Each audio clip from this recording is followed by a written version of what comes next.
Good morning, it's Beth at Ruth Stitchery and ruthstitchery.com, and this morning we just thought it would be a fun thing to show you some wool applique projects that a lot of us have been working on.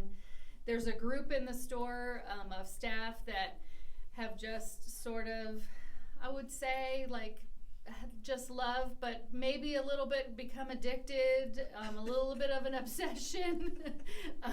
I think I've always given the forewarning that once you start wool applique, it does sort of consume you and you kind of become obsessed with it. I love it personally, and so I'm thrilled that so many of our staff have gotten involved in doing some wool applique. And we just wanted to have some fun and show you some of the projects that we have been working on. And if it's a pattern we have, we'll try to share that as well. But more so, we just want to kind of share what we've been doing and just this creativity that has come about. So I have Peggy and Lisa with me, two of mine that I've pulled into the wool applique world. And they've brought some really fun quilts that they've been working on, so that's what we'd like to share with you this morning. So I'm going to turn it over to you guys first. What do you want to show? Well, I'll start since I feel like I'm just a real beginner. I did take a class with... She's a wool rookie. Yes, a wool rookie. Say that twice. I love those names. I took a class with Beth a few years back and just really enjoyed working with it. I like working with my hands and being able to do something in front of the TV, as well as when we're traveling in the summer. I like it because you can take it with you, take it in the car or whatever. But I just consider myself a beginner. This is one I did a few years ago, and it's just so simple. They go together so quickly. You can do it in one evening.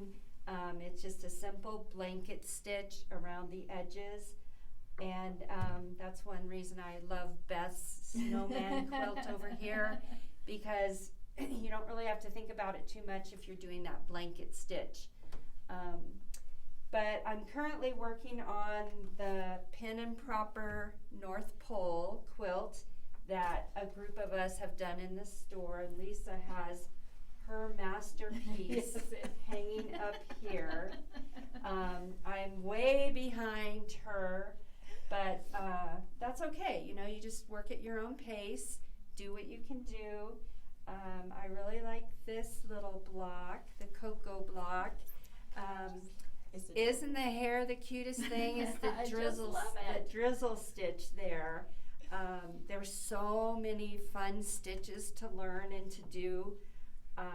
That one was lots of fun. And don't you just love the little candy canes? And you'll see them all throughout Lisa's quilt over there.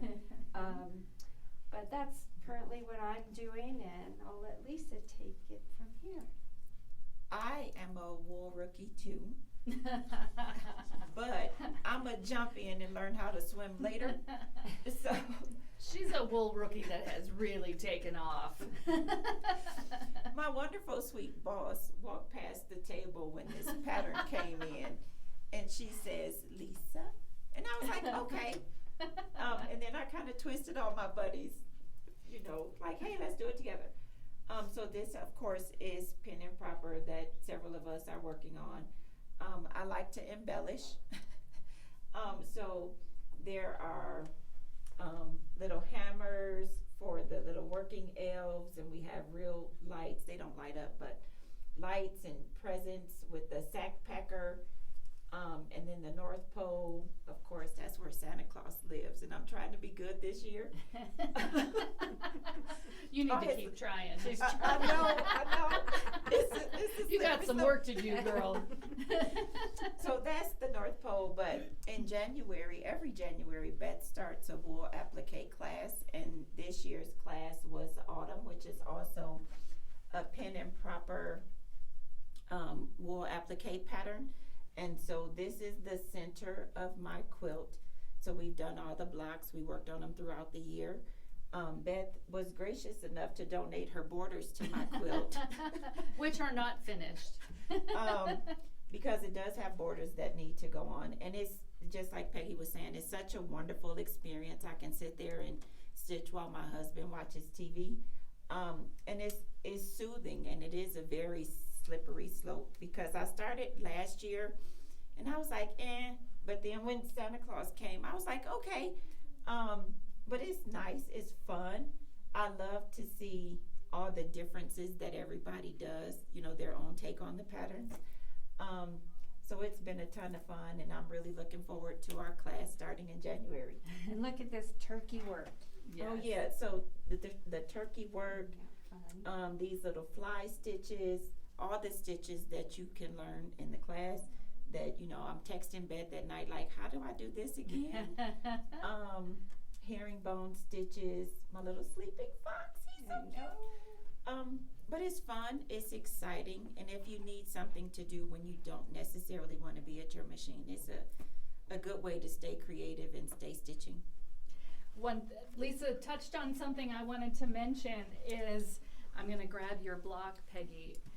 One thing I personally love about wool applique and having it as a class or doing it as a group, like some of them, of course I did say, hey, let's do this, and then I have not done it. I think I started right here and I have it partially done, and then they went on, but I focused on my autumn quilt that Lisa has shown you. But what I love is how different everybody makes their blocks look, and it's so easy to do with fabric, but it's so even more, I think, with wool applique, because I just want to hold up that it's the same block, but just by choosing a different color or a lighter color for the teapot, she took some creative what do you call it? Some creative freedom, and she put a little scarf on him. It's just so cute. And she has more hair, she has less hair, but it's so fantastic. And Lisa loves buttons, and I just love to see the buttons that she has or she finds that just go exactly with what she's doing.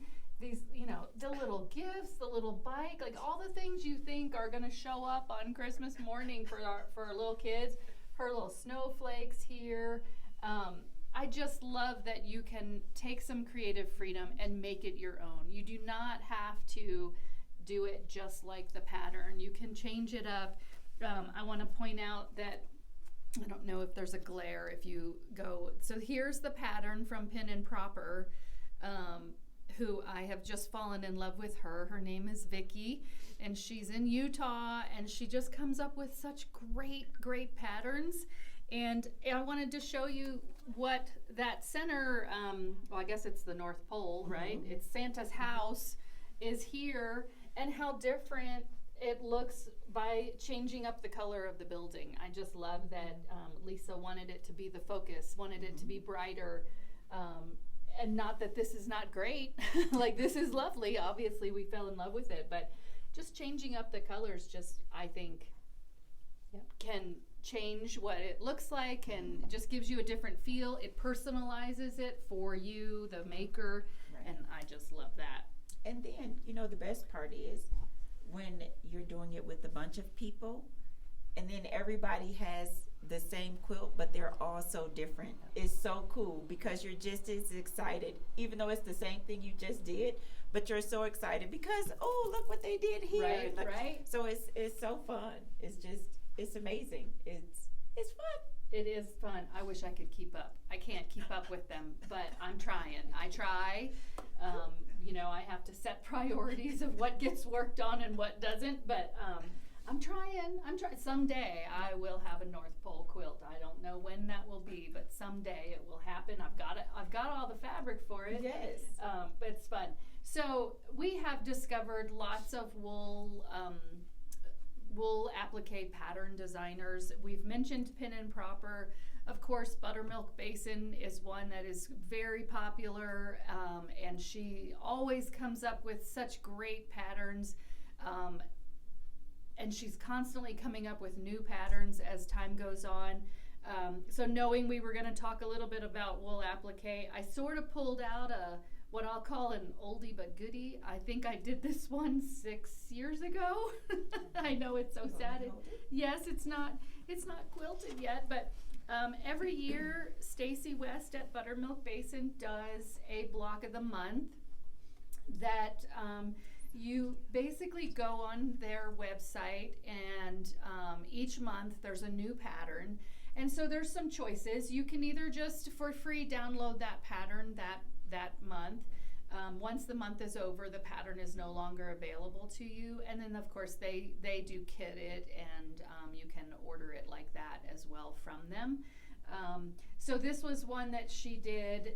It was a mystery. All you knew was that it was going to say, "Let it snow." That's all I knew. You didn't know anything else of what it was. And I, of course, was obsessed with wool applique then, as I am now. And so I did it. And there was a group of us, some friends of mine, and so we did it. And so each month was a different letter. And so that's how that came about. And then I do believe this was one month, was the really tall Santa. Snowman. And the little snowman and the snowflake. I'm sorry, I said Santa, snowman, sorry. And then when it got to the end, where she showed how to put it together, I can't remember exactly, but up here I think was some pieced Christmas trees. So it was all cotton pieced, and I don't know, everybody's a little bit different, but I looked at it and I was like, okay, well, I think I want to do some wool applique up there instead of the pieced trees. And so basically I just took several different elements from what we had already done and then made this strip across the top. So this was just something I threw on there and changed it up a little bit. But as you can see, this is how far I got. I didn't quilt it yet. Someday, maybe for this Christmas, I'll try to get it quilted. But a couple years after we did this, she had done this one. She did put it in a book. I think it was the Seasons at Buttermilk Basin that she put this pattern in. I'm not sure if we can still get that pattern, but I can always look for it. They just make such great wall hangings, Yes. They really do. too. And like you could just take this snowman and make a little wall hanging or frame it maybe. Yeah. That's nice too, to just take certain elements out. Yeah. Right. And it was so interesting at the time because people would post their blocks on Facebook. And it was so interesting to see, like I immediately knew I wanted red letters. But it was so interesting to see that some did blue lettering, like a dark blue. Some did, I think I remember seeing like a patriotic one that was like red, white, and blue. So the lettering was red, white, and blue. So it was just so interesting to see. Some did black letters, and then maybe a little bit brighter in the other wool. So it's just so fun to see what everybody else does. So that was Buttermilk Basin. But of course, I think kind of in our industry, if you think wool applique, you automatically think of Sue Spargo, who, I mean, she's like the queen. She is the queen of wool applique, right? She is how I personally have learned a lot of embellishment stitches. So, Peggy mentioned the blanket stitch, which is basically the outline stitch that goes around your wool to hold it down. But of course, you can get quite elaborate in some of your embellishment stitches, as you see on both of these up here. And a lot of those stitches are learned by, if you kind of study from Sue Spargo. She's got her creative stitching book, and it's just fantastic. So Pam also offers some Sue Spargo classes in the store where a lot of us have learned how to do these stitches. And so I kind of wanted to, in this video and letting you guys know that the quilts here up on the TV, it's called Tencel. It is a Sue Spargo, kind of what she called like her mystery light from this past year. That these usually you can only get by doing that through her. She has decided to open this up for a store to run as a program, and of course I jumped all over it. I mean, it's so cute. So this one's called Tinsel, and we are going to be doing this next year. Pam is going to be teaching this class. This is small. It's like 20 by 24. You can only get the pattern with a kit, and so we are going to have this available to enroll starting today. I do need you to enroll by the end of the month if you know you want to do it, because I have to give them a number in November of how many kits we want. So that will be on our website and available in the store to enroll starting today. It's a $25 enrollment, and then I'll put more detail on how much that will cost monthly once we get started in January. So that one's called Tinsel. I can't wait. I can't either. I have a true problem because I'm like, I'm gonna do it. So yeah, I'm gonna get those kits, but I probably should say I want the kits because it doesn't necessarily mean that it's gonna get done. But fingers crossed, maybe. And it's about 7 of us. Of the staff members. There's that are like gonna 7 do it. staff members who want to do it, so I know I have a support group that I can go to to give me some encouragement. Absolutely. So I hope you guys had fun looking at some of the things. Of course, there are a million wool patterns out there. I usually want them all, and I want to do them all, just not enough time in the day. But we just wanted to have fun and show you a little bit of what we've been working on. So thanks for joining us this morning, and please don't forget to share our videos.